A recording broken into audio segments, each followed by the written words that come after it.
Donc c'est Super. parti, l'enregistrement est lancé. Laurence, tu peux attaquer. Et ben voilà, bienvenue à toutes et tous. Ça faisait quelques mois qu'on n'avait pas fait de TAP. Alors TAP, souvenez-vous, c'est les petites visios avec ce format-là qu'on organise, organisé par Centrale Lille Alumni, avec des alumni de l'Institut qui viennent témoigner de leur parcours professionnel. Et donc ce soir, on accueille trois témoins qui sont des anciens élèves de Geneviève. Donc c'est Geneviève qui vous les présentera parce qu'elle les connaît particulièrement bien autour d'une thématique qui est comment est-ce que les entreprises s'adaptent aux nouvelles générations d'ingénieurs. Voilà, et donc vous êtes déjà, je ne sais pas combien connectés, je vois qu'on est 29, donc n'hésitez pas à faire circuler le lien Zoom, hein, il y a pas de restrictions évidemment. Quelques rappels en préambule. À chaque fois qu'on organise un TAP, en fait, la thématique, elle vient d'un dialogue entre nous, les organisateurs côté alumni, et les étudiants. Donc, vous êtes tous légitimes pour nous faire des suggestions, par exemple dans le chat, sur des thématiques pour les prochaines occasions d'échange que vous aimeriez voir abordées. Et puis, en fonction des thématiques, ben, on va aller solliciter des alumni du réseau. On remercie évidemment beaucoup tous les étudiants avec lesquels on travaille tout au long de l'année, notamment ceux qui font partie de la team alumni, mais plus largement tous les étudiants qui se font les relais de la communication dans les différents campus de l'Institut, parce que c'est pas facile pour nous de l'extérieur de maîtriser un certain nombre de canaux de communication. Comme on le disait, donc vous allez faire la connaissance de Daniel, Benoît et Antoine dans quelques minutes. Bien entendu, il va y avoir un temps d'échange, c'est surtout à ça que ça va servir, cette rencontre. Donc, pour essayer de rationaliser un petit peu les choses qu'on vous propose, ce sera de poser, quand vous le voulez, vos questions dans le chat. Et Jean-Pierre sera un peu le modérateur du chat et se fera l'écho des questions posées dans le chat auprès des intervenants. Comme vous l'avez entendu, la séance est enregistrée pour pouvoir être disponible en replay. Voilà. Et Vraiment, pour information, Laurence, nous sommes maintenant 34. eh ben, c'est formidable. Bienvenue à ceux qui viennent d'arriver. On a toujours voulu depuis la première édition de CETAP et donc ce soir on ne dérogera pas à la règle. On souhaite que ce soit des échanges les plus naturels possibles, les plus conviviaux, les plus fraternels. Donc je propose qu'on s'autorise à se tutoyer si on a envie de se tutoyer. Je propose qu'on se prenne pas la tête et qu'on soit assez franc du collier sur les échanges qu'on peut avoir. Et donc ce soir, bah, on va faire la connaissance des parcours de Daniel, Benoît et Antoine. Et je vais passer la main à Geneviève pour qu'elle nous présente ces trois alumni. Oui, alors donc, je vais mettre ma casquette d'ancienne prof de Centrale Lille et je vais commencer par Daniel. Tu peux mettre la slide suivante. Alors, Daniel, j'ai été chercher dans mon trombinoscope et j'ai trouvé une photo de Daniel, donc, qui était élève de l'option génie des systèmes de production. Maintenant, ça s'appelle le parcours usine 4.0, mais bon, ça revient au même, hein. J'ai passé le bébé à Ahmed Ramani et puis, bon, il a fait dans la continuité. Donc, Daniel est sorti en 1994. Il nous racontera tout à l'heure son parcours. Alors moi, je dois dire que je n'ai pas retrouvé les bulletins de notes. Donc voilà, je ne vous dirai pas. Voilà, je ne sais pas. J'ai retrouvé une belle photo. Tu n'as pas beaucoup changé. T'as enlevé les lunettes. Et alors, ce que je voulais dire, c'est que bah, Daniel, il a été fidèle à l'option parce que grâce à lui, on est allé visiter l'usine Renescure de l'usine Bonduelle de Renescure qui fait des boîtes de conserve et du surgelé. Ils font toujours ça? Oui. Oui. Et donc, bah, c'était très intéressant. Et donc, ça pour dire que on encourage vraiment les alumni, les anciens élèves, vous serez tous des alumni un jour, à garder contact avec l'école et avec votre option, votre parcours, parce que c'est très intéressant pour les jeunes qui montent, hein, de pouvoir visiter comme ça des usines. Donc, voilà, merci Daniel. Ensuite, tu passes. Laurence Benoît. Alors Benoît, lui, a fait aussi l'option en génie des systèmes de production, diplômé en 2004. Il va nous raconter aussi son parcours. Mais ce que j'ai trouvé dans le Trombi de l'époque, qui avait une autre forme que celle pour Daniel. Voilà, j'ai voulu mettre ici, donc Séraphin Benoît, un certain nombre d'informations. Alors, je pense qu'il y avait des cases qu'il fallait remplir. Alors, j'aimerais bien que Benoît me dise, Benoît Pelvorde, c'est ton acteur préféré? Mets le son, s'il te plaît. On m'entend pas. Voilà. Oui, c'était mon acteur préféré. Je pense qu'on a dû me demander. Et puis mes surnoms sur les jeux vidéo, là, Et Carambar Morbac et tout ça. Carambar, c'était quoi? Bah, c'était un surnom dans les jeux vidéo quand j'avais 17 ans, mais voilà, j'étais pas très inspiré, j'ai sorti ça. Voilà, je l'utilise plus, hein. Bon, je me suis dit que tu n'allais pas en parler aujourd'hui, donc ça valait le coup de le mettre. Tout à fait. Voilà, le suivant, donc Antoine. Alors Antoine n'était pas avec moi en troisième année, mais j'étais le directeur scientifique du projet G1G2 qui portait sur la prothèse d'une main d'enfant déjà, hein, déjà des prothèses, c'est pas exosquelette, mais ça commençait. Et ce projet qui s'appelait BioHand a été classé premier par le jury avec les félicitations du jury. C'était un beau projet. Et dans ce projet, donc, il y avait une équipe de choc, hein. Il y avait Antoine et il y avait Damien qui a été cofondateur de Japet avec toi. Et vous voyez là sur le petit coin, c'est Lucie Bache que vous verrez dans un mois. Elle faisait partie également du groupe de projet. Et donc, Lucie Bache a fondé Togo Togo. Donc, c'était vraiment une équipe d'entrepreneurs. Quelle équipe. Quelle équipe! Ah oui, c'était une superbe équipe. Voilà, donc Antoine nous racontera aussi un peu plus sur son parcours. Voilà, je passe la parole à Daniel. Merci Geneviève. Alors, merci de nous avoir réunis là ce soir et de nous avoir invités, parce que je trouve le format très agréable et très simple. Alors, je vais juste peut-être faire un petit correctif. Je ne suis pas le directeur général du groupe Bonduel, hein. Je suis le directeur général de la filiale de la BU Business Unit qui s'appelle Bonduel Fresh Europe. Donc, qui réunit en fait les produits frais en Europe pour trois pays de commercialisation sur lesquels on est présent, donc la France, l'Italie et l'Allemagne, et avec du sourcing un peu partout en Europe, des exploitations agricoles qu'on exploite dans le sud de l'Italie, dans le sud de l'Espagne.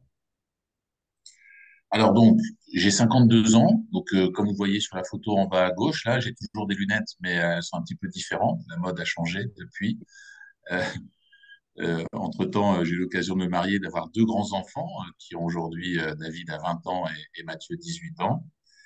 Et moi-même, je suis originaire donc, du nord de la France, dans le Cambrésis, petit village Marc-en-Ostrevent, entre Cambrai, Douai et Valenciennes. Alors, j'ai un parcours un peu particulier pour être sorti en 1994. Première promotion qui s'appelle Centrale-Lille à ce moment-là, hein. Juste avant, c'était l'Institut industriel du Nord. Moi, j'ai fait un DUT en génie mécanique juste avant. Et à l'époque, il y avait des parcours comme ça où lorsqu'on sortait major de promo en fait de son DUT, on pouvait réintégrer l'IDN de cette époque. Ensuite, en 2017, toujours sur la partie un peu plus scolaire, j'ai eu l'opportunité de faire un MBA chez HEC quand j'étais au sein du groupe Sodial. Donc moi aujourd'hui, j'ai 28 ans d'expérience dans l'agroalimentaire. Mais je dirais même qu'avant ça, en fait, ma vie, elle a démarré au sein d'une exploitation agricole familiale, polyculture élevage, où j'y ai passé, en fait, toute mon enfance, toute mon adolescence au sein de cette exploitation. Donc, c'est pas 28 ans que j'ai dans l'agroalimentaire, mais j'aurais tendance à dire que c'est plutôt 52 ans et que j'ai grandi les pieds ancrés dans cette terre natale du nord de la France. Et aujourd'hui, j'essaye de mettre la tête de l'ensemble de mes collaborateurs dans les étoiles pour essayer de les guider au mieux dans le chemin de cette industrie agroalimentaire. Donc moi, j'aime vraiment en fait mon métier. Voilà, j'aime cet environnement de business et d'opération, parce qu'il y a vraiment ces deux dimensions. et l'environnement multiculturel. Mon épouse m'a permis d'aller apprendre l'espagnol à l'âge de 29 ans. Donc aujourd'hui, je travaille dans les trois langues, le français, l'anglais, l'espagnol. Et au-delà de tout, en fait, mon travail de directeur général, c'est d'abord et avant tout d'aimer les gens. Voilà, c'est à travers cet amour que je porte en l'être humain que j'arrive à guider et à être un leader d'influence à l'intérieur des organisations. Donc ma carrière professionnelle, vous l'avez compris, elle s'est orientée naturellement vers mes racines, ces racines agricoles. Et j'ai deux grandes étapes dans mon parcours. Donc j'ai fait 13 ans d'opération. J'ai commencé sur des fonctions d'ingénieur de projet technique, responsable de production. J'ai évolué sur des fonctions de directeur d'usine, directeur agro-industriel, directeur des opérations sur l'Espagne, sur l'Europe, directeur R&D, directeur technique. Voilà, beaucoup d'orientation, donc opération industrielle, achat, qualité, supply chain, avec toute la gestion de la partie amont agricole qui pouvait y être attachée. Après ces premières 13 années dans ces environnements, j'ai suivi par 15 années de direction générale, très orientée sur le développement du business et la transformation des organisations. Alors, j'ai eu l'occasion d'exercer mes responsabilités exclusivement, on va dire, dans les produits de grande consommation. Donc, les clients, c'est les clients du retail, hein, les grandes et moyennes surfaces, que vous connaissez tous, Carrefour, Auchan, Leclerc, Picard, Thirier, etc. Les clients du food service, Pomona, Cisco, Break, France Frais, etc. Et des clients industriels. Donc, revendre aussi des produits à des gens comme Andros, Lactalis et tant d'autres. Dans des univers qui ont été très variés, les œufs, les ovoproduits, la pâtisserie, le traiteur miniature, surgelé, frais, la salaison, donc tout ce qui est charcuterie, cuite, sèche, et les fruits et légumes sous toutes ces formes, ainsi que des plats cuisinés en conserve, en bocaux, en surgelé et en frais. Donc j'ai développé des ventes à marque, en marque de distributeur, à 5 reprises, dans des contextes de business parfois bien orientés et parfois dans des conditions difficiles de retournement et d'activité très déficitaires. J'ai une expertise assez fine de la finance dédiée à ces activités, de l'innovation marketing, produits et process, en grande consommation. Vraiment, encore une fois, hein, je redis, je suis un spécialiste et je me suis spécialisé au fur et à mesure des années dans l'agro-industrie, qui est mon métier. Donc, ces 5 transformations d'organisation que j'ai réalisées en faisant également du M&A, donc c'est-à-dire en faisant soit des sorties d'actifs, soit en rachetant d'autres actifs, et tout ça au service de la vision stratégique dans des environnements, encore une fois, très, très concurrentiels, puisque certains d'entre eux perdaient plusieurs dizaines de millions d'euros par an, et d'autres en gagnaient plusieurs dizaines de millions d'euros par an. Voilà, c'est dans ces contextes que j'ai géré des équipes, tantôt en mode hiérarchique, en mode fonctionnel, en mode projet, mais surtout, en fait, par l'influence.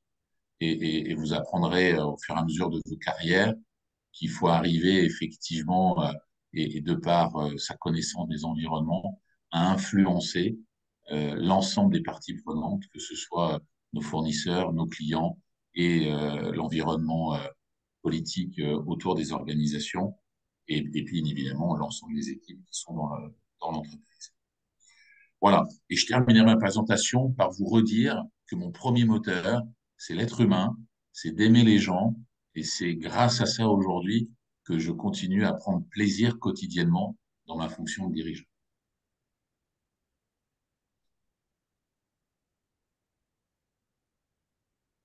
Alors, peut-être que c'est intéressant, Daniel, que vous parliez un petit peu aussi du sujet que Geneviève a donné à ce TAP. Très bien. Donc, j'attendais effectivement la petite relance. Merci, Laurence. Donc, le sujet, comment les entreprises s'adaptent aux nouvelles générations d'ingénieurs? Écoutez, quand j'ai réfléchi à cette question, ce que je peux vous dire, c'est que chez Bonduelle, on essaye, voilà, on cherche à attirer, à intégrer efficacement des nouvelles générations d'ingénieurs. et notamment en adaptant nos pratiques de recrutement, de formation et de gestion. Donc, je vais vous partager 5 points qui me paraissent être intéressants en termes de vision et de là où on en est en fait dans l'entreprise Bonduelle. Le premier, c'est tout ce qui est tourné sur les programmes de recrutement adaptés. Donc, on essaye là de mettre en place des programmes spécifiques conçus pour attirer les jeunes talents, en participant à des salons, en allant sur tous les réseaux sociaux spécifiquement dédiés à ces environnements-là, mais également parfois dans des lieux un peu insolites, lors de grandes soirées de football où il peut y avoir parfois des stands à côté où on est venu faire un peu de publicité sur des entreprises pour lesquelles je travaillais à ce moment-là. Donc vraiment, le premier pas, c'est les programmes de recrutement adaptés avec toute la panoplie de ce qu'est l'entreprise pour pouvoir attirer et donner envie. Un autre sujet, c'est un sujet d'intégration et de mentorat. Donc, on essaye d'accueillir au mieux l'ensemble de ces nouvelles personnes avec des programmes d'intégration solide.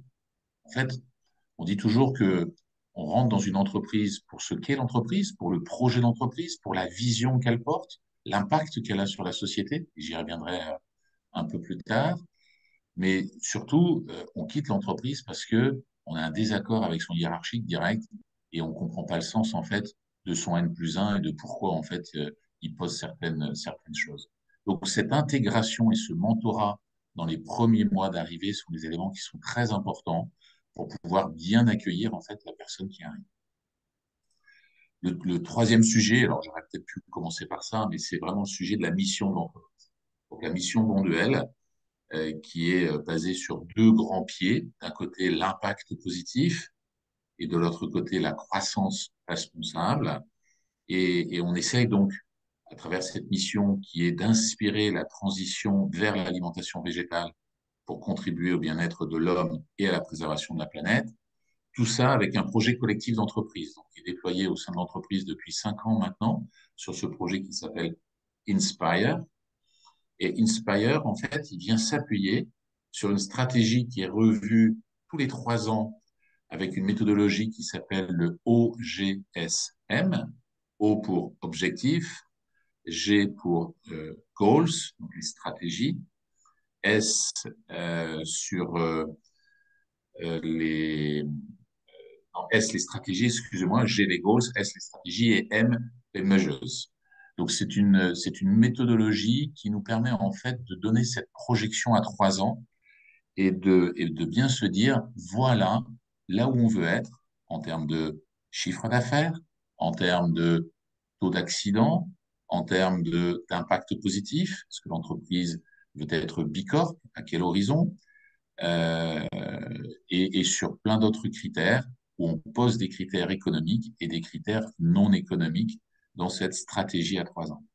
Et tout ça vient s'appuyer sur deux points très importants, les attitudes de leadership d'un côté, qui sont basées sur ce qu'on dénomme chez nous le BICOM, le Bonduelle Com, le com avec le C pour collaboratif, le O de Open to Grow, M Mission Driven et Empowerment, avec des principes collectifs basés sur du deal, Decision Closest to the Issue, Everyone has a say pour le E, A pour Across Bonduelle et L pour Learn and Challenge. Alors vous allez me dire, tout ça vous paraît un peu peut-être compliqué. Je suis en train de vous dérouler une méthodologie. Ce qu'il faut juste comprendre, c'est qu'à la taille du groupe, qui fait 2,3 milliards, cette méthodologie, elle est partagée maintenant depuis plus de 5 ans en fait à l'ensemble des collaborateurs et elle permet en fait de poser du sens aussi avec la mission à l'intérieur que je vous ai décrite, la mission de Bonduelle et ce projet collectif qui nous emmène vers une certaine trajectoire financière,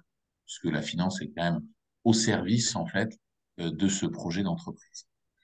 Donc c'est des choses qui embarquent en fait les nouvelles générations, parce que derrière on parle beaucoup d'impact positif. Nous sommes sur le chemin de certifier l'entreprise Bonduelle Bicorp à 100%. Pour l'instant, la filiale américaine est certifiée, la filiale italienne est certifiée, la France et l'Allemagne seront certifiées dans quelques mois.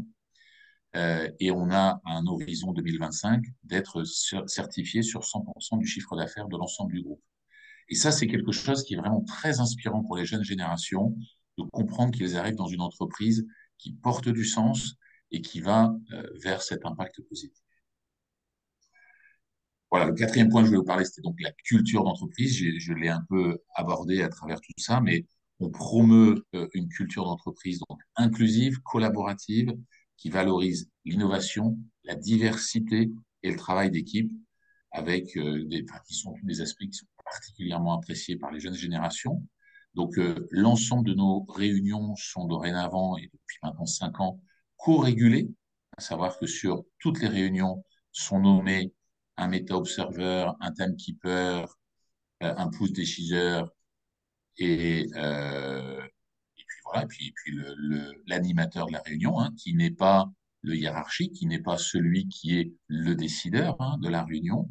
Et ça plaît beaucoup en fait aux jeunes générations de comprendre qu'on est dans cette co-régulation à un niveau global. Hein. Encore une fois, il faut bien comprendre que ça se passe sur 12 000 collaborateurs et un chiffre d'affaires de 2,3 milliards. Hein. Donc ça se fait pas uniquement à l'intérieur de petits environnements, mais sur des environnements internationaux et de la même façon aux États-Unis qu'en Russie ou en Europe. Et le dernier sujet que je voulais vous apporter en réflexion, c'est le développement professionnel. Donc, c'est de pouvoir offrir en fait des opportunités de développement à l'ensemble de nos collaborateurs. Donc, avoir une espèce de parcours. Alors, le parcours, il est jamais non plus toujours idéal, bien évidemment, mais en tous les cas, tous les ans, on a 3 moments dans l'année pour faire des impact conversations. Donc, ce qu'on va appeler dans d'autres entreprises les entretiens annuels professionnels, intermédiaires.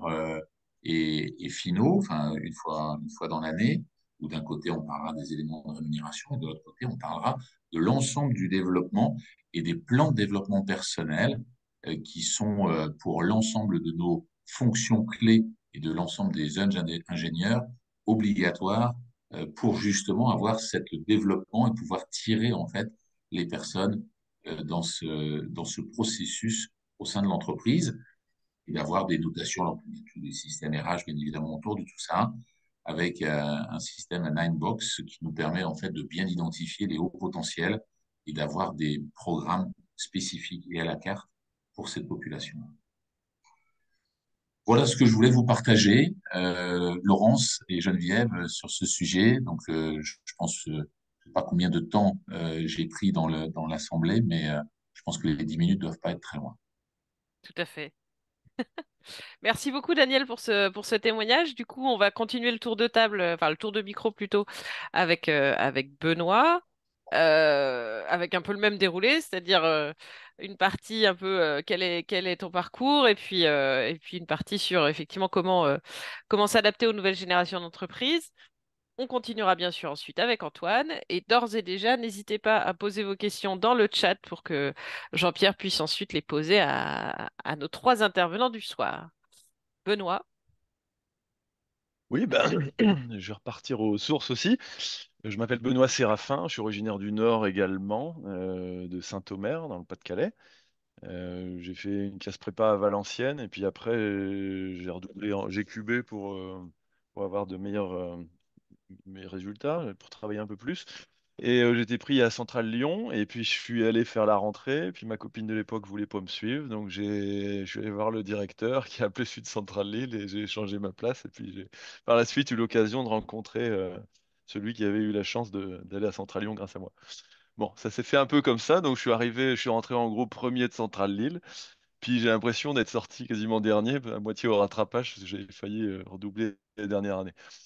Enfin bon, voilà. Qu'est-ce que je voulais dire enfin pendant l'école d'ingénieur, donc j'ai fait différents stages. D'abord dans une petite affinerie d'aluminium, puis aussi chez Arcelor à Dunkerque, donc au contact de la matière. C'est là que ça a commencé mes expériences au boulot, parce que je n'avais pas eu trop l'occasion de faire des jobs d'été avant. Après, en deuxième année, j'ai voulu partir à l'étranger, ce que je conseille à tout le monde. Donc, je suis par l'intermédiaire voilà, d'un oncle qui avait déjà travaillé en Angleterre. Je suis parti pendant 3 mois dans une petite usine euh, automobile, quoi, de sous-traitant de pièces automobiles. Et puis en dernière année, enfin Geneviève proposait de faire des stages par alternance. Donc, ça s'était étalé sur au moins 6 mois. Et j'avais réussi à aller chez Renault, au Technocentre à Guyancourt, pour parler d'ergonomie de production. Euh, donc un sujet un peu général sur les prototypes de, de Clio à l'époque, et en lien avec l'usine de Flins. Et ça m'est bien plu de voir la production par le côté humain et les contraintes physiques. Après, une fois le diplôme en poche, j'ai voulu partir en VIE, et le fait d'avoir été dans une grosse boutique en région parisienne, j'avais pu rencontrer pas mal de gens, et puis je voyais qu'en VIE, bah, pour aller en Espagne, il fallait parler espagnol, pour aller en Argentine, pareil, pour aller en Amérique ou en Angleterre, il fallait super bien parler anglais, et en Slovénie, bah, ils demandaient pas forcément de parler slovène. Donc moi, je suis parti là-dessus. Et j'avais fini les diplômes et tout, j'ai fini mon stage d'ergonomie, et on m'a suggéré d'appeler le gars en Slovénie, et je l'appelle et il me dit bah ouais, ce qui serait bien, c'est qu'on se rencontre. Je dis bah apparemment il y a à peu près 15 heures de route, donc je peux être là demain vers 15 heures. Et du coup je suis parti en Slovénie, et puis je l'ai rencontré, il s'est dit putain, lui il est motivé, et je suis resté 2 ans en Slovénie. Donc là j'ai travaillé sur des sujets en mode projet d'étanchéité des véhicules. C'était les Twingo 2. Et c'était la première fois que cette usine allait être leader sur un projet, quoi.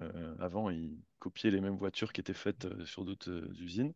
Et donc là, ils cherchaient un paquet de Français. Et moi, je suis arrivé, Carlos Ghosn est arrivé, et il a dit, le design, il plaît pas aux Allemands, on décale tout de 6 mois. Et donc pendant 6 mois, on m'a mis sur plein d'autres fonctions de qualité, genre la dureté de fermeture de porte, le nombre de crans pour tirer le frein à main, la vitesse de descente des vitres à droite, à gauche. Donc un truc assez général. Et puis ça m'est bien plu également. Après, je suis revenu en France. Alors, Renault m'a pas embauché, donc je suis retourné chez mes parents à Saint-Omer. J'ai rencontré ma femme en Slovénie, qui elle travaillait dans le milieu associatif. Et puis elle a continué en Albanie. Puis après, elle m'a rejoint en France, et je voulais m'intégrer dans une boîte qui démarre dans le nord de la France, dans ma région d'origine. Et comme ça, je suis arrivé dans une société dans laquelle je suis resté pendant 13 ans. Et j'ai quitté il y a 3 ans pour faire autre chose. Et donc pendant 13 ans, je me suis occupé de chariot élévateur. Pendant 3 ans, j'étais responsable qualité puis production dans une petite usine où on ajoute des options sur les chariots élévateurs. Et pendant 6 ans, j'ai fait ça à Calais. Et après, j'ai évolué au siège de la boîte à Créteil, où là, on m'a proposé de travailler dans le marketing. Donc, j'avais envie de changer un peu.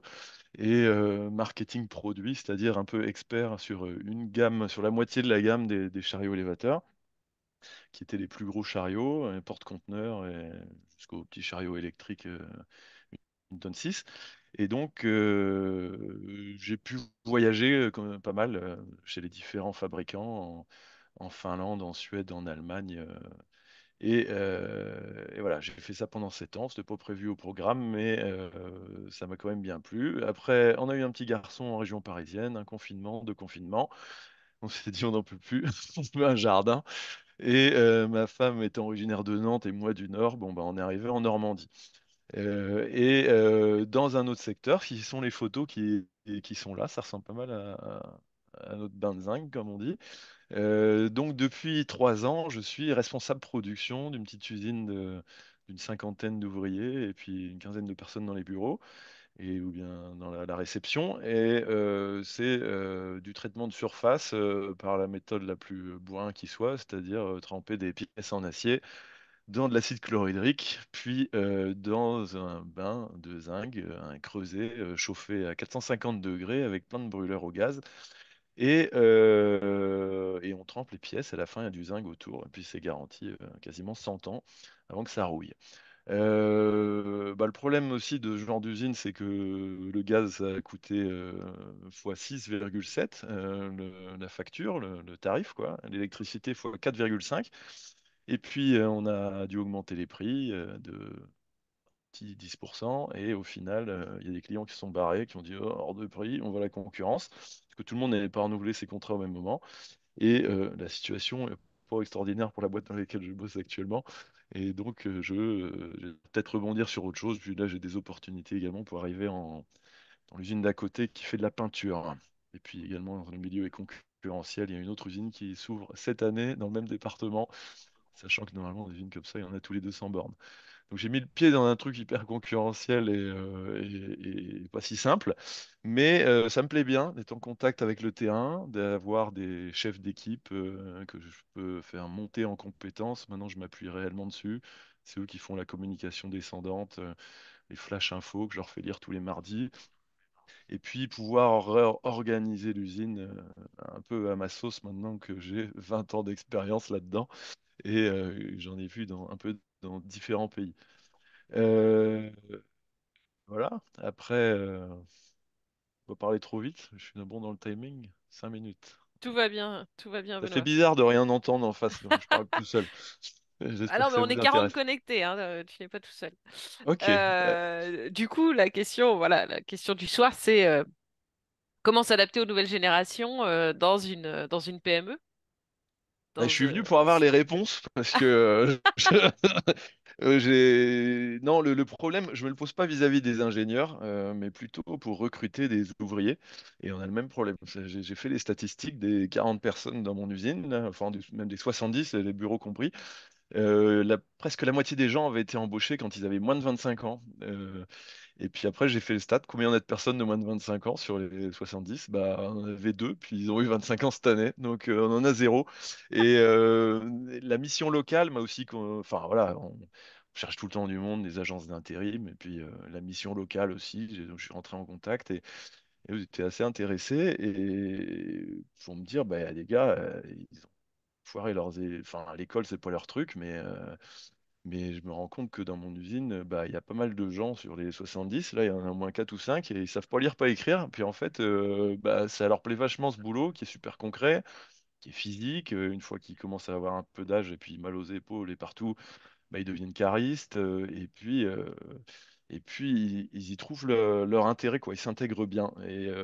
Et ça, c'est quand même un argument. Bon, pour recruter des gens qui n'ont pas trop de diplômes à côté.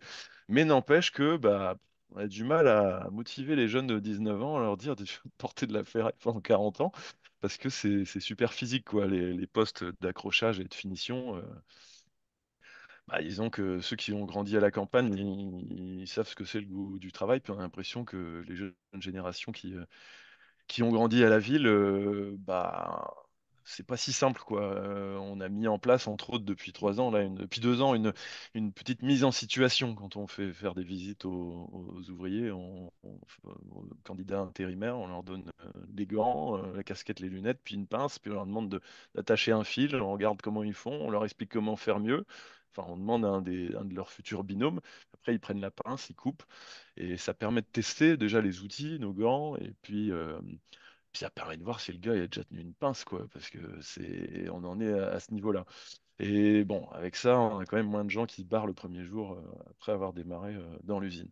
Mais du coup, je me suis un peu inquiété de la question. Disons que la mission locale, voyant qu'elle avait un bon public, quelqu'un qui avait envie de recruter des nouvelles personnes, m'a invité à participer à une enquête sur les employeurs, comment les employeurs voient les jeunes de moins de 25 ans, puis comment les jeunes de moins de 25 ans voient les entreprises, quoi. Et il y a eu donc j'ai répondu à ce questionnaire. Après, il y avait une sorte de soutenance. Enfin, c'était à l'EM Normandie. Et il y avait une nana une sorte un peu stand-upeuse là, qui présentait un peu à sa façon le grand écart entre les entreprises un peu vieillottes et puis les jeunes enfin, qu'est-ce qu'ils cherchent dans un travail. Et ben, j'en ai sorti quelques conclusions qui sont que bah, voilà, on les connaît pas, quoi. Et c'est vrai que ils en ont marre qu'on leur dise qu'ils sont feignants. Et d'ailleurs, moi, je pense pas qu'ils soient feignants, quoi. Mais essayer de comprendre ce qui fait que bah, ils ont envie d'entrer dans une entreprise et donner le meilleur d'eux-mêmes pour faire tourner la boutique. Et enfin, il y a un truc que j'ai retenu, c'est bon, souvent c'est un peu trop tard, quoi, mais c'est l'entretien de départ. Quand il y a un intérimaire, on a un peu de turnover là-dedans. Et récemment, j'en ai recruté qui ont un niveau un petit peu au-dessus des autres, mais entre autres pour essayer de comprendre, enfin, qui s'expriment. Enfin, ce que j'ai retenu, c'est que les jeunes, on leur demande tout le temps leur avis et puis ils aiment bien le donner. Donc là, c'est l'occasion de, quand la personne a fini par nous dire, bon, bah non, le boulot, c'est pas pour moi. J'ai trouvé mieux, un autre truc, bon, on lui dit bah, très bien. Déjà, je lui dis on part en bon terme, et puis dans 5 6 ans, si ton nouveau job il te plaît pas trop, au moins tu reviendras ici et tout le monde sera content de te revoir. Et puis on lui pose des questions du style bah, dans les 3 mois où tu étais là, qu'est-ce qui t'a empêché de dormir? Est-ce qu'il y a quelque chose qui t'a empêché de dormir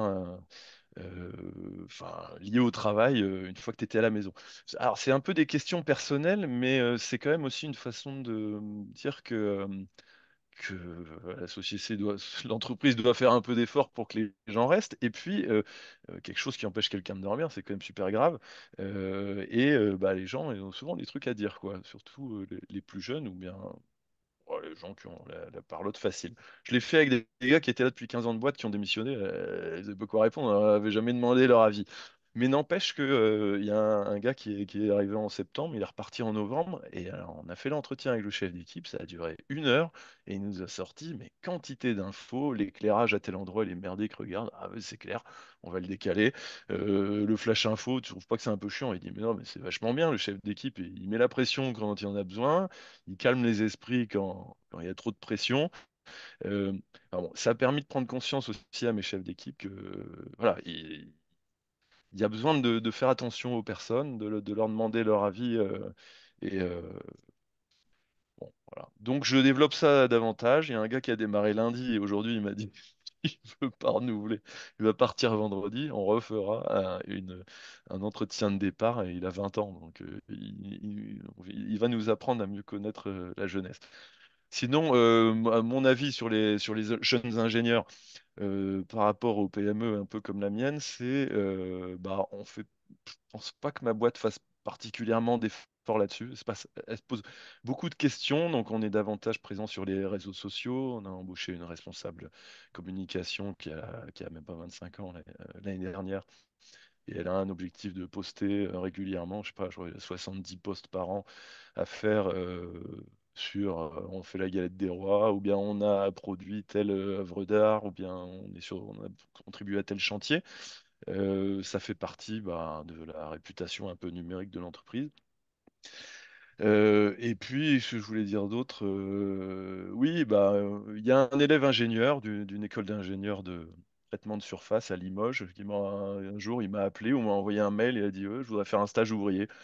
Et bah, je me suis dit, mais carrément, quoi. Il a raison. Il faut décrocher le téléphone. Je lui ai dit, mais comment t'as connu? Bah non, j'ai des potes à Caen.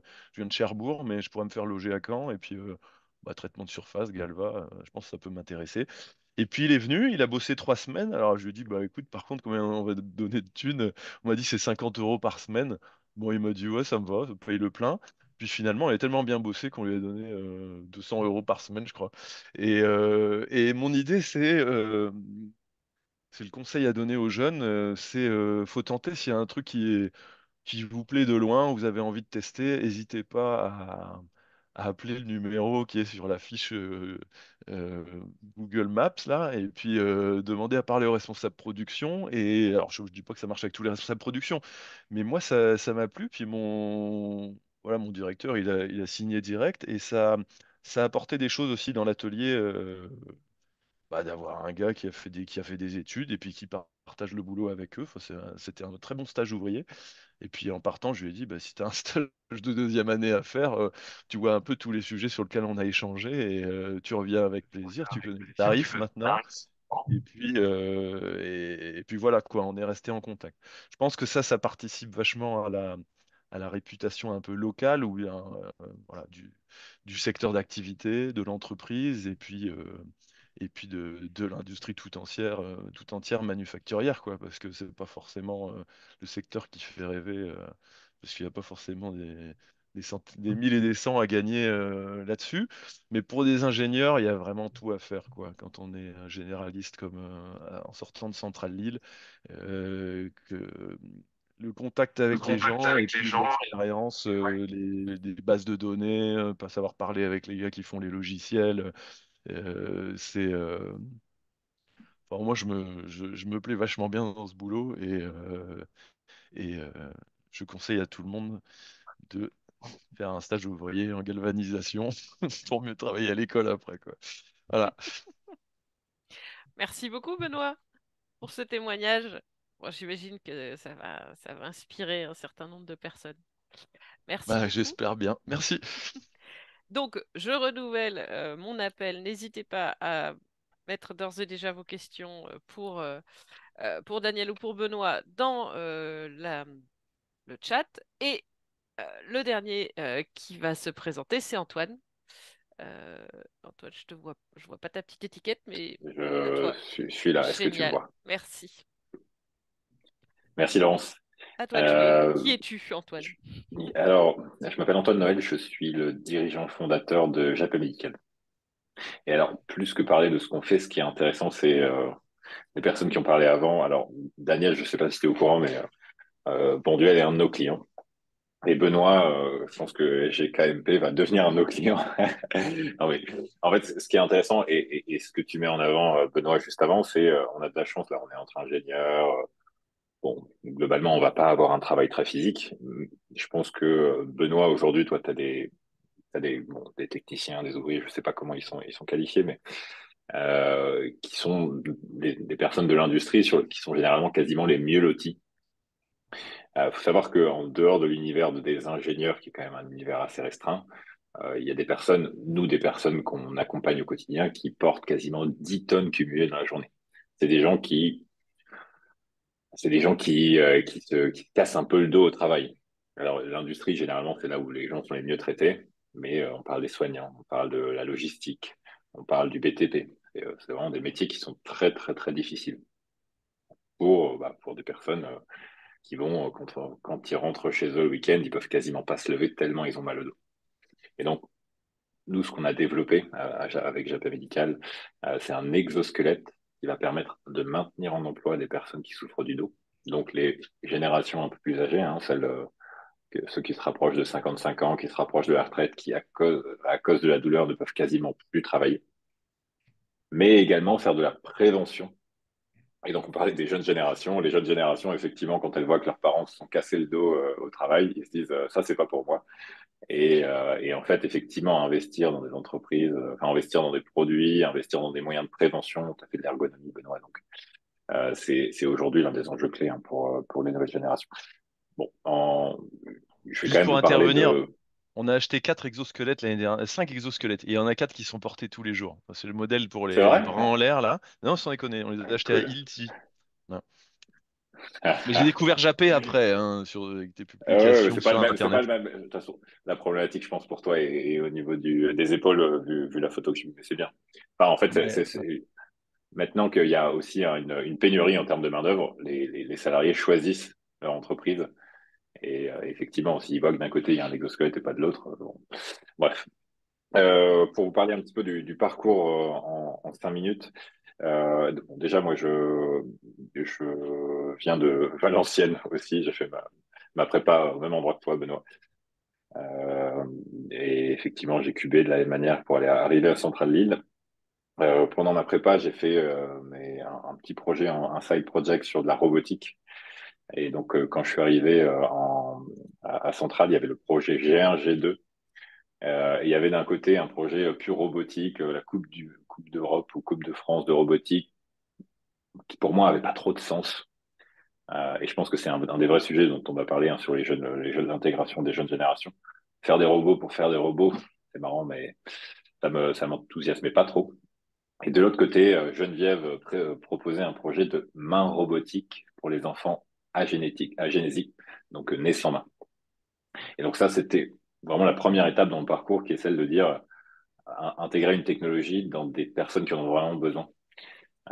Et donc c'est là où j'ai rencontré d'ailleurs la personne qui deviendra mon associé par la suite. En parallèle de ça, je faisais quand même quelques assos entrepreneuriat qui m'ont donné un petit goût de cet entrepreneuriat. Mais il me manquait quand même quelque chose de très technique, de très recherche. Et donc, j'ai fait par la suite un stage pour l'armée française, qui consistait à développer des exosquelettes pour les fantassins. Et je me suis vraiment bien marré. Parce qu'on pouvait tester les produits, c'était des produits ultra techniques, le produit n'est jamais sorti parce que c'est complètement décorrélé de la réalité, mais c'est là où je me suis rendu compte que en fait, le terme et la technologie exosquelette apportaient une vraie combinaison entre la puissance de la machine et la capacité d'adaptation de l'homme. Et donc je me suis dit, ok, maintenant je veux faire des exosquelettes. Donc j'ai enchaîné derrière sur une année au MIT, grâce à Geneviève, que je remercie encore qui m'a introduit auprès d'un professeur là-bas. Et donc, j'ai fait une année de recherche sur lequel j'ai travaillé principalement sur des projets mécatroniques. En parallèle, je faisais des petits projets exosquelettes aussi avec des personnes, avec différentes personnes du MIT. Et donc, c'est là où j'ai appris une compétence clé. C'est là où j'ai vraiment développé. Enfin, en France, à Centrale, on nous apprend beaucoup à parcourir très rapidement des projets, à apprendre et à engranger très rapidement. Au MIT, j'ai appris vraiment à approfondir une compétence technique. Et j'ai adoré. C'était la conception de produits. Et donc, quand je suis rentré en France, je suis rentré en bateau, en voilier avec deux entrepreneurs que j'ai rencontrés la veille. Et on a passé 1 mois et demi à parler d'entrepreneuriat. Et donc, quand je suis rentré, j'ai créé Japet Médical une ou deux semaines après. Donc, Japet Médical qui a pour objectif le maintien et la prévention des salariés qui souffrent du dos au travail. Et, donc, très rapidement, on s'est associé avec des médecins, avec une designer produit. On a eu initialement une phase très orientée R&D, en fait, de conception du produit qui a duré peut-être 4 ans, 5 ans. Conception et industrialisation du produit selon les normes médicales, donc quelque chose de très technique entre l'industrialisation et la réglementation. Et en 2019, on a sorti notre produit. Et au début, notre lancement commercial a été un échec complet. D'ailleurs, c'est intéressant de se le dire, hein, et de se le rappeler, parce qu'on n'était pas du tout sur le bon secteur. En fait, on vendait des exosquelettes pour les centres de rééducation, pour les patients, ça marchait pas. Et en fait, à chaque fois qu'on passait un peu dans la presse, on n'avait que des entreprises qui nous contactaient en disant aidez-nous, nos mecs sont sur le carreau, qu'est-ce que vous pouvez faire? Et en fait, c'est là où on a compris qu'il fallait faire le pivot, qu'on a fait d'ailleurs pendant le Covid. C'est pour ça qu'on voit des soignants aussi, hein, parce que les soignants, ils se font défoncer le dos. Excusez-moi du langage. Mais c'est vraiment un métier, c'est un métier de dévouement qui honnêtement devrait être respecté beaucoup plus. Et qui est en train d'ailleurs d'être respecté. On a aujourd'hui une vraie demande et une vraie prise de conscience de ce que vivent au quotidien les soignants. Bref, donc effectivement une phase de lancement qui a pris quelques années, le temps de faire notre pivot. C'est là où moi j'ai beaucoup travaillé je suis passé de la partie technique à la partie marketing, commercial. C'est quelque chose qui prend du temps. Enfin, c'est quelque chose de compliqué, hein. Je pense que Daniel et Benoît ont fait un peu de marketing et un peu de marketing aussi, et c'est quelque chose qui c'est un métier de données qui est intéressant, mais ça prend, faut s'y mettre. Mais après, c'est vraiment ultra enrichissant. Et une fois qu'on a trouvé notre marché, donc en 2022, aux alentours de 2022, là maintenant on est dans une phase de croissance. Donc phase de croissance, qu'est-ce que ça veut dire? Ça veut dire qu'aujourd'hui on a un chiffre d'affaires qui fait à peu près x2 tous les ans, qu'on est en phase d'investissement pour lancer d'ailleurs une ligne de production industrielle.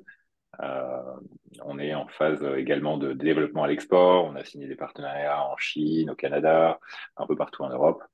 Donc là, on est dans une phase un peu différente. Et pour vous le partager, hein, l'année dernière, on a connu une phase un peu difficile sur des restructurations financières, notamment au niveau des financements. Il faut savoir qu'historiquement, Japet a levé à peu près 10 millions d'euros. Et on est arrivé à un moment où on avait recruté un peu partout, on n'avait pas forcément structuré. Et on a eu la chance d'intégrer un nouveau directeur général qui nous a aidé à restructurer l'entreprise et l'amener à la maturité.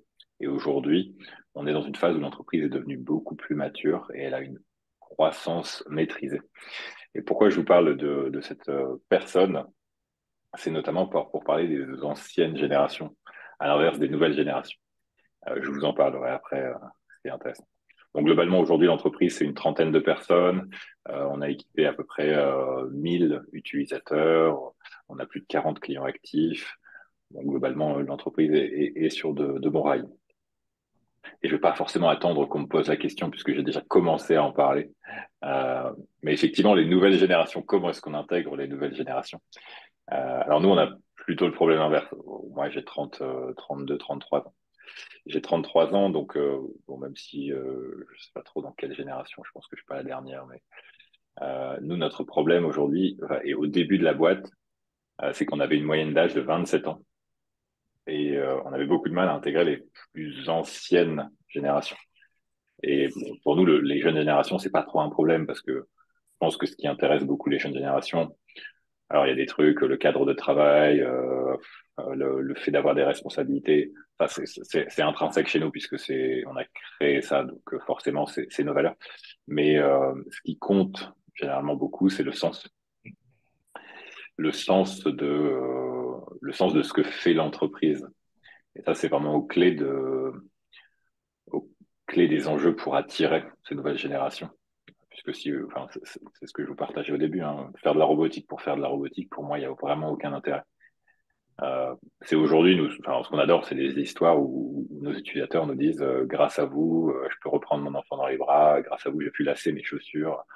Bon, c'est des belles histoires, mais enfin, c'est le fondement de ce qu'on fait dans notre quotidien. Et c'est vraiment pour moi le plus important, en plus également des valeurs que porte la société. Mais effectivement, par contre, là où on a plus de mal, c'est sur les générations un peu en plus de 40 ans. En fait, la raison pour laquelle je vous dis qu'on a plus de mal, c'est qu'on a un très très fort turnover sur ces générations. Alors, ce qui explique généralement sur ces différents profils, on n'a peut-être pas eu de chance, mais c'est une culture hiérarchique qui est un peu différente. D'un côté, les anciennes générations sont plutôt sur une culture hiérarchique verticale, alors que nous, on est plutôt sur une hiérarchie horizontale, probablement des différences de valeurs dans le travail, de mode de travail.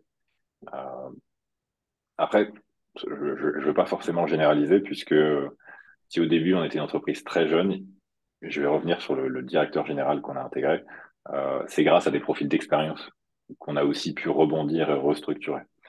Donc effectivement, en fait, ce mix entre jeune génération et plus ancienne génération, aujourd'hui, c'est ce qui nous a permis de structurer l'entreprise et de l'amener sur un track et de la faire continuer sur un track de réussite.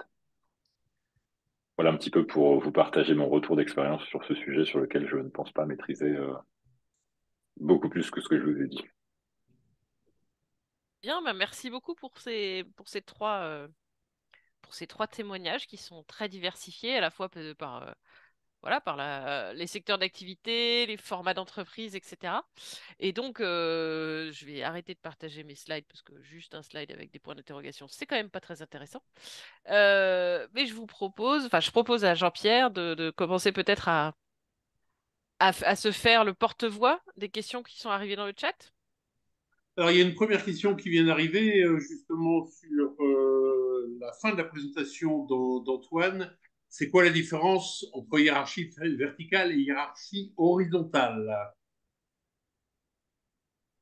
Alors moi, je connais assez peu la hiérarchie verticale, donc je peux pas vous le parler d'expérience, mais globalement, pour moi, c'est des anciens modèles de management où, en fait, on a toujours un N+1, un N+2, un N+3, un N+4, un N+5, et on se retrouve à être plutôt encore une fois, je les connais pas, hein, donc pour moi, c'est un peu stéréotypé ce que je vais vous dire, mais à être un numéro dans une chaîne, dans une entreprise, ça pourrait être n'importe qui d'autre, c'est un numéro. C'est un peu stéréotypé, encore une fois. Là où la hiérarchie plutôt horizontale, c'est les notions d'une orientation beaucoup plus projet, avec des responsabilités qui peuvent être élargies, qui ne sont pas forcément limitées à une fonction. C'est aussi une capacité à avoir un champ d'action plus large, à intervenir. En fait, c'est une capacité à ne pas fonctionner sur des silos avec juste une fonction, mais de sortir aussi du cadre qui est juste celui d'un numéro. Après, encore une fois, je pense que j'ai pas autant d'expérience que peuvent avoir les autres intervenants.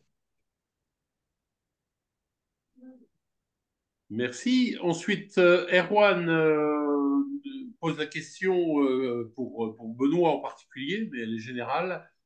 Pour le recrutement, donc Benoît mentionnait que la difficulté était plus forte sur la main-d'œuvre ouvrière par rapport aux ingénieurs. Est-ce que c'est un constat général? Et peut-être que par rapport à ça, Daniel peut peut-être aussi donner un avis.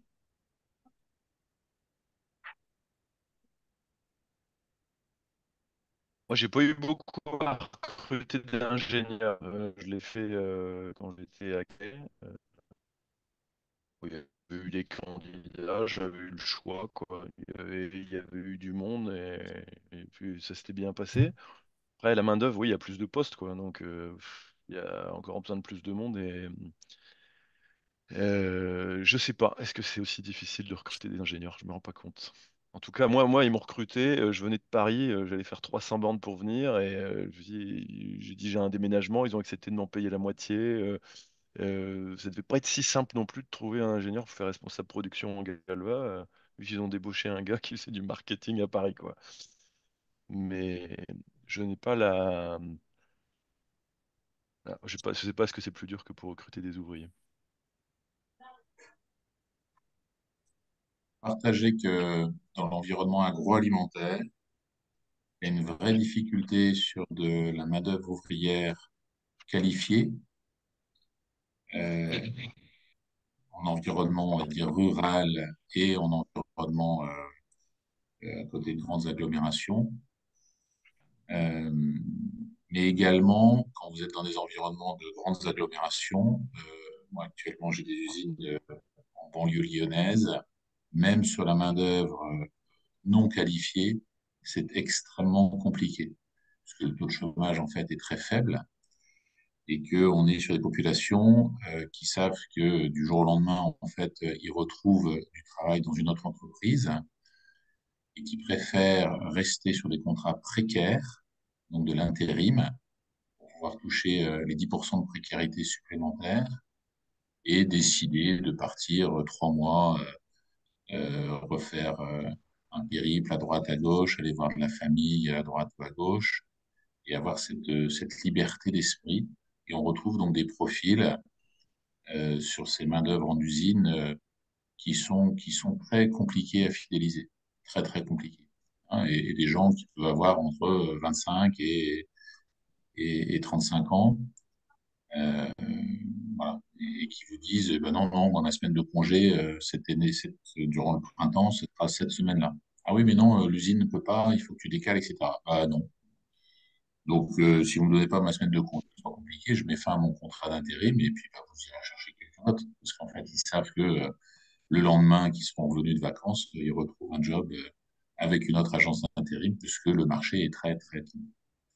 Et sans vous parler des électromécaniciens, donc des gens qui sont postés sur les trois postes matin, après-midi, nuit et qui doivent faire la maintenance préventive des installations. Ça, c'est une denrée extrêmement rare et très compliquée. Et pour le coup, on a besoin d'avoir vraiment des gens qui sont qualifiés. Les jeunes qui sortent d'école ou d'école avec un CAP, un BEP, un bac pro ou un BTS sont opérationnels au bout de 2, 3, 4 ans. Hein, donc ça se fait pas comme ça.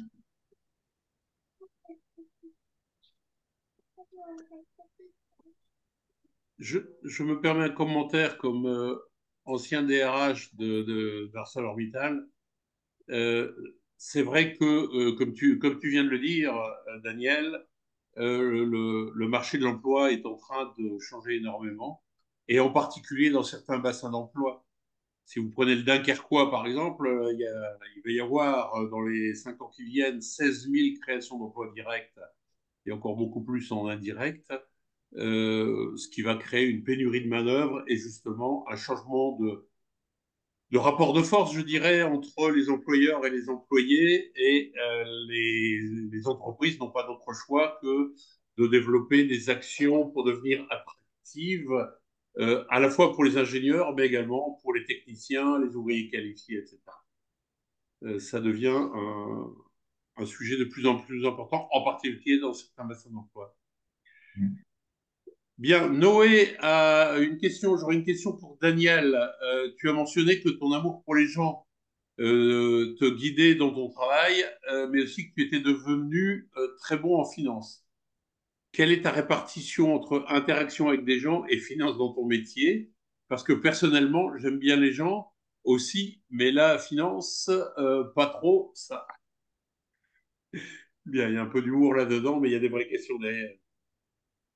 Alors, pour répondre à Noé, je dirais que si tu aimes les gens, Noé, euh, et le mot le principal, je pense, dans la vie, qu'elle soit professionnelle ou personnelle, le seul mot qui nous restera à la veille de notre mort, c'est l'amour de la relation qu'on a pu porter à l'autre.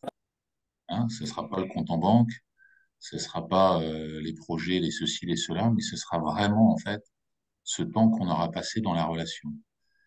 Donc, combien de temps j'y passe? Vous savez, en fait, quand on est en fonction de dirigeant, on passe, je dirais, 80% de son temps dans cet acte managérial, donc dans cet acte d'amour. Parce qu'en fait, mon travail, c'est de faire en sorte que l'organisation fonctionne dans des organisations qui de plus en plus changent. Le mode hiérarchique tel que le décrivait Antoine existe de moins en moins hein, dans les organisations. Il y a de plus en plus de matriciels, de modes projet, etc. Et donc, un besoin, malgré tout, de coordination de tout ça. Donc, Noé garde bien l'amour des gens. Et si je peux donner un conseil à tous les jeunes ingénieurs qui sont ici connectés ce soir, votre plus grand capital, le leader de demain, c'est d'aimer les gens, inconditionnellement. Merci beaucoup. Alors, il y a Ethan qui... non, pardon. J'allais sauter une question de Guillaume qui est assez liée avec ce qui vient d'être dit. Comment on gère la complexité organisationnelle dans un grand groupe comme Bonduel en conservant une agilité, des possibilités d'évolution et un lien entre les organisationnels et les équipes opérationnelles qui sont souvent préférées des nouvelles générations. Donc la complexité d'un grand groupe versus l'agilité attendue plus par les jeunes générations. Alors, comment on fait pour arriver à conserver ça? Euh, on regarde prioritairement dans les organisations le nombre de niveaux hiérarchiques qui peut exister entre le numéro un et puis l'ouvrier dans l'usine ou le chef de secteur, le commercial qui tourne dans les supermarchés pour aller faire de la remise en rayon ou s'assurer que les produits sont bien présents.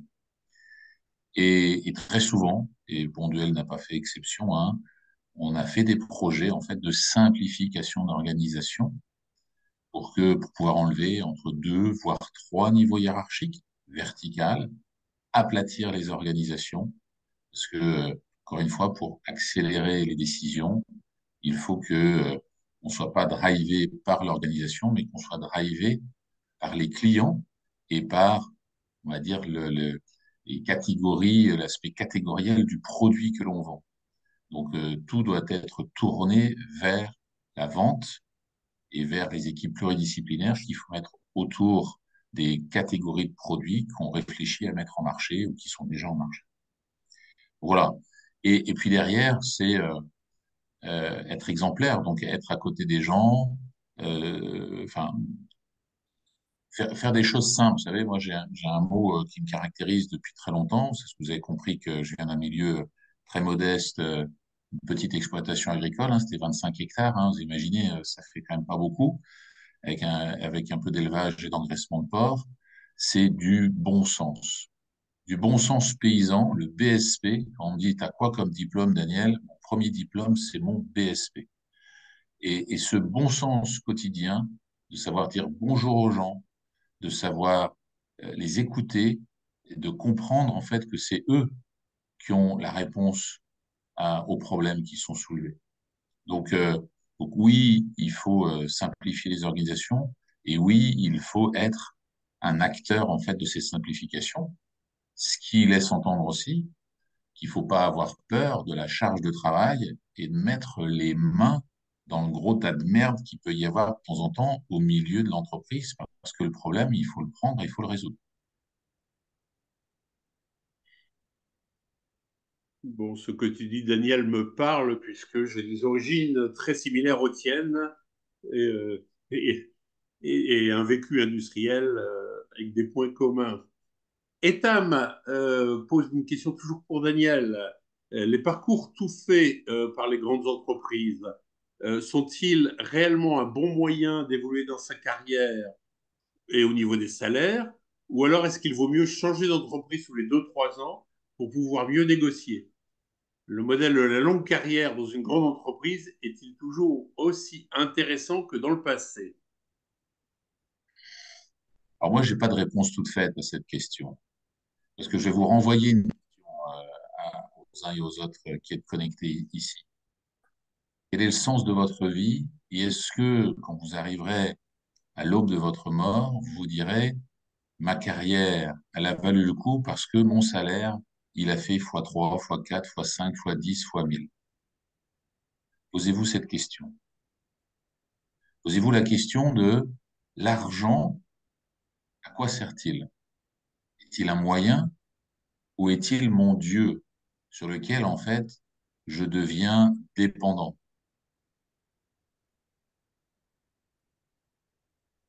Donc ensuite, Etam, pour malgré tout donner quelques éléments de réponse, euh, les grandes entreprises peuvent avoir des carrières tracées pour certains, oui, pour ce qu'on appelle les fameux hauts potentiels des organisations. Oui, ça existe. Maintenant, n'oubliez jamais, quand on rentre dans une entreprise, on met un pied dans l'entreprise, mais on garde toujours un pied en dehors de l'entreprise, quand ce n'est pas son entreprise, soyons bien d'accord. Parce que sinon, en fait, l'entreprise prendra toujours des décisions dans l'intérêt du bien commun de cette entreprise, qui peut être contraire à un moment donné à votre propre intérêt individuel. Ne l'oubliez pas, c'est pas contre les personnes qui sont dans l'entreprise, c'est pour préserver ce qu'il doit l'être. Moi, j'ai travaillé dans des environnements qui parfois étaient hyper challengeants, où j'ai dû faire des grosses restructurations. Ben là, vous prenez des décisions pour l'intérêt de l'entreprise. Donc, ensuite, les évolutions salariales, bien évidemment, elles sont toujours plus massives lorsque l'on quitte une entreprise, qu'on se fait chasser. Et là, bien souvent, ben, oui, les plus grosses évolutions de salaire que j'ai fait dans ma carrière professionnelle, j'ai fait jusqu'à des plus 60% entre deux postes, entre l'un et l'autre. Voilà. Mais bon, encore une fois, posez-vous vraiment la question de l'argent pour vous, en fait, dans votre vie professionnelle de demain.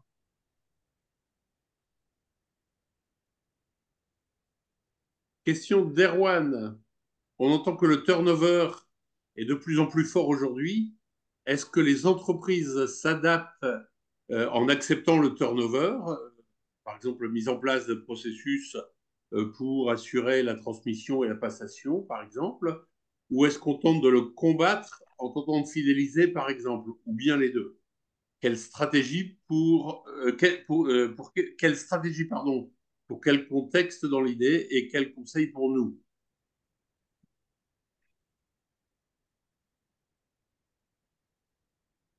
Qui veut Benoît. répondre? Il est intéressant aussi d'avoir l'avis des startups et des PME. Bah oui, on joue sur les deux tableaux, quoi. Essayer de garder les gens qui ont bien voulu nous rejoindre et qui ont parfois envie de partir. Essayer de les fidéliser, oui, de les faire parfois un peu patienter sur les évolutions possibles d'opportunités ou de carrière. Euh, Après, faut pas non plus les garder à tout prix, quoi. C'est quand quelqu'un a envie de faire autre chose. Enfin, moi, dans ma récente expérience, j'ai dit, bah écoute, moi, je te propose de tester la peinture. Après, elle est allée dans l'usine de peinture. Puis après, mon collègue l'a embauché. Et puis depuis, à chaque fois que je croise mon collègue, il me dit, tu le reprends quand? Euh, Celui que tu me l'as refilé l'année dernière. Maintenant, je me rends compte que voilà, quelqu'un qui a envie de partir, bah, faut aussi le laisser partir, quoi. Parce que essayer de le garder à tout prix, ça marche pas. Euh, mais la suite, c'est accepter le turnover en facilitant la formation des nouveaux, par exemple, en standardisant des process. Bien sûr que ça fait aussi partie des objectifs qu'on a, quoi. C'est éviter que ceux qui ont l'expérience partent trop vite, et puis s'assurer que la transmission se fait du mieux possible. Et là, on n'est pas encore très bon là-dessus, parce que la formation, ça demande quand même pas mal enfin, c'est un métier à part, quoi. Euh, donc on fait, en tout cas moi dans mon usine, on fait travailler les gens en binôme et on essaye de pas leur donner trop de nouveaux à longueur d'année, quoi. Parce que quand ils en ont formé un, 2, 3, 15, après ils veulent plus former personne. Donc on répartit la tâche de formation auprès de tout le monde, mais oui, un de mes objectifs, c'est de faciliter l'intégration des gens en mettant en place quelques process, voilà, leur fixer des objectifs au bout d'une semaine, au bout d'un mois, au bout de 3 mois. Donc c'est sur les deux tableaux, quoi, ma réponse. Antoine, tu avais parlé de turnover là tout à l'heure, qui était un souci. Est-ce que tu as expérimenté différentes actions, soit pour retenir, soit pour au contraire laisser partir les gens et gérer la transmission de savoir-faire? Alors, il faut savoir que le turnover, c'est pas forcément une mauvaise chose. Statistiquement, pour prendre des études, le turnover peut même être positif à la fin d'un projet ou à la fin d'un. En fait, des personnes qui ont fait leur cycle dans l'entreprise, qui ont plus forcément leur place. Et pour vous partager un petit retour sur, nous initialement, on avait une vision trop manichéenne. J'aime bien ce que Daniel et Benoît ont partagé, hein. Enfin, on avait une vision trop gentille de l'entreprise où on cherchait à tout prix à maintenir tout le monde, à trouver une place à tout le monde. On mettait des organigrammes complètement absurdes parce qu'on cherchait à ce que tout le monde ait sa place, etc. Et effectivement, l'intérêt principal, c'est l'intérêt de la société. Et en fait, les gens, ils trouvent leur place ou non. Et c'est très sain, en fait, le turnover. Alors, ce qui est beaucoup plus compliqué, c'est le turnover au milieu d'un projet, sur le turnover en pleine, dans des phases où on a besoin d'une personne clé. Et ça, effectivement, il faut avoir un backup, il faut que les managers puissent prendre éventuellement le relais si besoin. Mais le turnover, c'est pas forcément quelque chose de négatif dans les entreprises. Et nous, effectivement, initialement, on a vécu une phase de restructuration l'année dernière. Et du coup, on a eu un fort turnover. Et ça a été très positif pour nos capacités de production, pour nos capacités, notre déploiement commercial. En fait, ça, juste des personnes qui n'ont plus leur place, qui ne partagent plus nos valeurs, partent. Et souvent, enfin, on va dire parfois, c'est une bonne chose. Parfois, c'est contraignant et il faut juste mettre en place les moyens que ça impacte le moins possible. Et pour ça, on va dire que le digital aide quand même pas mal, hein. La digitalisation des entreprises aide à avoir des process de formation, des process où on sait exactement où sont toutes les infos, des ERP qui automatisent tout. Donc, on ne pourrait pas vous parler de comment c'était avant, mais globalement, c'est un problème qui n'est pas extrêmement important de notre côté. Ah, je me permets, merci, mais du coup, vous l'acceptez, comment c'est accepté en fait culturellement après dans l'entreprise, dans le sens où c'est bénéfique, mais après, est-ce que ça pèse pas, ça ne rend pas l'ambiance un peu lourde au sein de l'entreprise quand il y a une partie des gens qui partent, etc. Comment vous arrivez à garder une ambiance saine à la suite de turnover comme ça? Et je dis pas qu'on l'encourage non plus, hein. Je dis Ouais, non, que bien sûr, ouais. il faut aussi se dire que c'est pas un drame. En fait, comme disait Daniel, l'intérêt, alors moi c'est ma boîte, donc forcément l'intérêt de ma boîte c'est mon intérêt. Mais en fait, les personnes parfois trouvent un meilleur intérêt et on est content pour eux. On a des personnes qui partent de la boîte pour créer des entreprises. Ça, pour moi, c'est génial parce que ça veut dire qu'on a réussi à transmettre une culture, une vraie valeur. Après, effectivement, le fait que les personnes partent, parfois, ça peut aussi, il faut faire attention à ça, il faut être constamment connecté aux équipes parce que, effectivement, des personnes qui partent, généralement, quand c'est des personnes influentes dans l'entreprise, ils peuvent créer des vagues. Et c'est pour ça que la transparence sur les raisons du turnover, la transparence sur les sujets, elle est ultra importante parce que si une personne part parce qu'il y a un truc un peu caché, un truc un peu qui est en train de se nécroser d'un côté, elle va emmener toute une vague de personnes. Et la meilleure manière de résoudre les choses, c'est une communication ultra ouverte sur tous les sujets, avec, il y a toujours des limites, hein, mais avec le moins de filtres possible, parce qu'en fait, les gens sont conscients, les gens échangent sur les sujets. Très clair, merci. Une question pour Daniel. Dans de grandes entreprises qui comptent parfois des centaines de personnes, quels sont les moyens possibles pour garder un cadre humain pour que les travailleurs ne se sentent pas comme un simple objet remplaçable? Je vais revenir juste à ce que je vous ai dit précédemment, en fait, l'amour que l'on porte à l'être humain, en fait.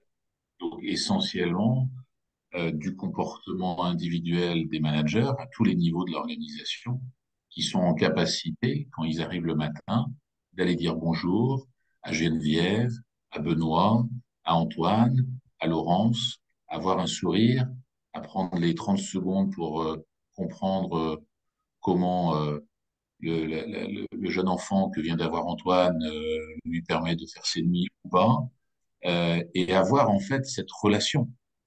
C'est essentiel. Et c'est ça qui fait qu'on a envie de revenir dans la société. C'est pas de savoir si Antoine, demain, il va vendre sa participation dans sa boîte 10 millions. Ça lui, ce sera son truc, ça sera super, etc. Mais si vraiment, en fait, on tient à Antoine et à la relation qu'on a avec lui et qu'on veut avoir, voilà, garder ce cadre humain, c'est de prendre des nouvelles de son jeune enfant et de tout ce qui peut se passer autour. Donc, gardez vraiment en fait en tête que, euh, alors après, c'est individuel, bien évidemment, hein, mais cet état d'esprit qu'on porte en soi nous permet de rayonner différemment dans l'entreprise. Et ça, je vous garantis que les gens le ressentent, puisque vous portez cette joie en vous.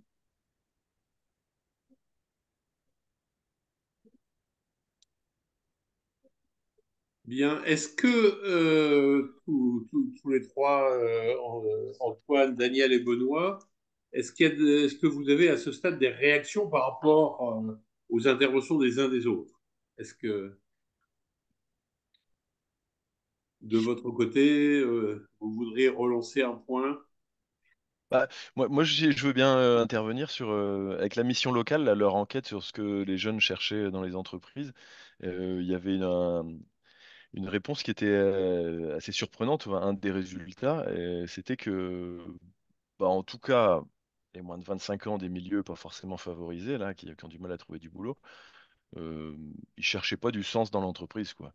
Ils cherchaient, oui, à être bien considérés, avoir des relations simples avec les collègues, ce qu'ils aient leur place, qu'on leur demande leur avis. Mais après, si l'entreprise, enfin, la pollution, l'impact sur la société, tout ça, c'était pas forcément leur premier sujet. Je sais pas si c'était complètement à l'inverse des grands titres des journaux qui avaient pu y avoir déjà l'année dernière. Et bah, au final, je sais pas si c'est vraiment le critère numéro un auprès des jeunes d'avoir un impact positif sur la société ou. Enfin, voilà. Moi, personnellement, quand je choisis un travail, oui, j'essaie de trouver un truc qui va vraiment me motiver tous les matins pour y aller. La galvanisation, bon, ça consomme du gaz, ça fait de la poussière, mais ça produit des objets qui durent 100 ans, quoi. Donc, c'est quand même des trucs voilà, c'est une certaine durabilité. Mais, mais je sais pas si c'est vraiment les questions que se posent plus précisément les jeunes. Alors, par rapport à ça, si je peux me permettre, Hmm. et je pense que Laurence et Geneviève confirmeront, nous qui sommes beaucoup en contact avec les étudiants des écoles de Centrale Lille Institut, les nouvelles générations d'ingénieurs, les étudiants, ont des attentes très très fortes sur toutes les questions de société, les questions d'environnement, c'est très très fort. Et y compris les questions derrière, les questions éthiques, d'inclusion, etc. Ok. C'est frappant, oui. Si je peux me permettre là-dessus, moi, j'ai la chance de côtoyer au quotidien des ingénieurs dans notre entreprise et enfin, des opérateurs, des techniciens qui sont nos clients et nos utilisateurs. Donc, pour avoir un petit peu, en fait, ce qui est intéressant, c'est que c'est un peu la Ça en pyramide de mute. Maslow. Pourquoi tu es pas en Mathieu, est-ce mute? que tu pourrais couper ton micro, s'il te plaît? Merci. C'est un peu la pyramide de Maslow, hein. C'est que effectivement, aujourd'hui, la pyramide de Maslow, pour ceux qui connaissent pas, c'est déjà la sécurité. J'ai un logement, un toit sur ma tête. Ensuite, je suis reconnu. Quand je vais au travail, on m'insulte pas, on est gentil avec moi. Et après, effectivement, je me réalise, et etc., etc. Je pense que en tant qu'ingénieur, maintenant, c'est devenu un basique. Les premières strates de la pyramide de Maslow, la rémunération, le fait d'être reconnu, le fait de bien-être au travail, etc. Maintenant, c'est devenu un basique. Et donc maintenant, on est tout en haut en fait, il faut que je me réalise et ça passe au travers du sens. Aujourd'hui, les opérateurs, les techniciens, juste le fait de pouvoir manger à la fin du mois et qu'il fasse chaud, qu'il se casse pas trop le dos. Enfin, nous, c'est ce qu'on voit. Effectivement, faut se dire qu'on n'est pas dans les mêmes univers aujourd'hui. Les ingénieurs ont des attentes beaucoup plus élevées parce qu'ils sont déjà un peu plus élevés dans la pyramide de Maslow.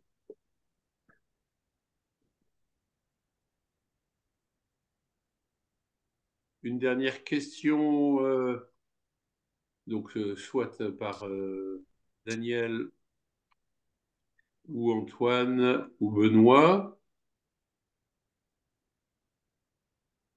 On arrive sur 20 heures, donc nous sommes dans les temps. Alors, s'il n'y a pas de dernière question, je tiens à vous remercier tous les trois de vos approches. Je pense que ce qui est intéressant, c'est que vous avez amené des éléments assez différents finalement par rapport à la taille des entreprises. C'était un peu le sujet qu'avaient exprimé les étudiants avec lesquels on a travaillé pour le choix de cette thématique. Il y a eu de beaux sujets ouverts qui mériteraient chacun un débat approfondi derrière. Et peut-être qu'on rebondira sur un certain nombre de choses qui ont été dites là pour faire d'autres choses. Donc, merci d'avoir consacré ce temps. Les prochaines étapes concernant les étapes, justement, la prochaine, on aura un modèle un peu particulier puisqu'on va sortir là exceptionnellement de notre modèle avec 3 intervenants sur une même thématique, avec une intervenante unique. Et on a vu sa photo tout à l'heure quand elle était étudiante, mais c'est Lucie Bache donc, qui va intervenir, la fondatrice de Too Good To Go, bien connue des nouvelles générations en particulier, qui va nous parler justement de tout son parcours qui l'a amené à l'énorme succès de son entreprise maintenant. Je ne sais pas si on peut encore parler de start-up. Et donc là, on devrait aussi avoir un sujet particulièrement intéressant. Donc, une seule intervenante cette fois-là, mais prenez note. Vous pouvez déjà vous inscrire à travers le QR code qui a été mis en bas à droite, mais il y aura beaucoup de communication, comme on l'a fait là, pour pouvoir vous inscrire ultérieurement. Voilà. Quelques mots rapides sur Centrale Lille Alumni. Pour ceux qui découvriraient à travers la participation à ce TAP aujourd'hui, depuis 2 ans, on a renouvelé beaucoup les différents responsables de Centrale Lille Alumni et on est reparti justement également après les périodes noires de Covid, noires en termes d'interaction, en termes d'initiatives, en termes de rencontres, etc. Il y a une nouvelle dynamique qui s'est mise en place dans notre belle association qui nous amène à avoir une multitude d'idées et de réalisations, que ce soit maintenant des after-work qui se développent à différents moments, sous différents prétextes et à différents endroits. On a cette app, on a des visites en région, des visites d'entreprise, des visites culturelles. Et puis, on a également tout un panel de soutien au développement de carrière, justement, à travers beaucoup d'offres d'emploi à travers What's for You, mais également pour les toutes nouvelles générations, la mise en place très récemment du mentorat jeunes diplômés. Donc, voilà quelques exemples de ce qui se fait. Et pour ceux qui ne seraient pas encore adhérents, n'hésitez pas à nous rejoindre. Vous serez les bienvenus, non seulement pour adhérer, mais également pour contribuer, pour amener vos idées et pour aider à les réaliser. Voilà, je ne sais pas si Geneviève et Laurence voudraient rajouter quelque chose. Oui, moi, je voudrais remercier nos trois intervenants. C'est vraiment très agréable de voir que vous êtes fidèles à l'école et aux élèves. Ça fait très plaisir. Merci, merci à vous trois. Benoît, il faut que tu prennes ta carte, hein. Tu adhères à l'association. Je n'ai pas compris ce que ça veut dire alumni, moi. Les anciens. Oh, c'est le nouveau terme. Moi, je l'ai appris il y a Ça veut 2 rien ans. dire. Ouais. Avant, on disait ancien. Maintenant, on dit alumni. Alumni pour ancien, d'accord. Voilà. Voilà. Merci à tous. Merci aux intervenants, effectivement, de s'être rendus disponibles et d'avoir partagé avec autant de générosité et de sincérité sur les questions. Et merci beaucoup à tous les étudiants qui se sont connectés. C'était chouette. En plus, il y a plein de gens qui disent merci dans le chat. Donc c'est cool. Et en Il y aura nombre, un on est monté à replay. 43. Pic Voilà, d'affluence, formidable. 43. Très bien. Le replay sera disponible, on vous en informera. Vous pourrez le faire tourner sur les réseaux étudiants et on fera tourner le formulaire pour s'inscrire pour le prochain TAP, donc le 26 mars, 18h30 avec Lucie Bache. Jean-Pierre, Voilà, c'est toi bonne qui soirée à peux... tous et merci encore. Au Merci, au revoir. revoir. Au revoir, Au revoir. merci.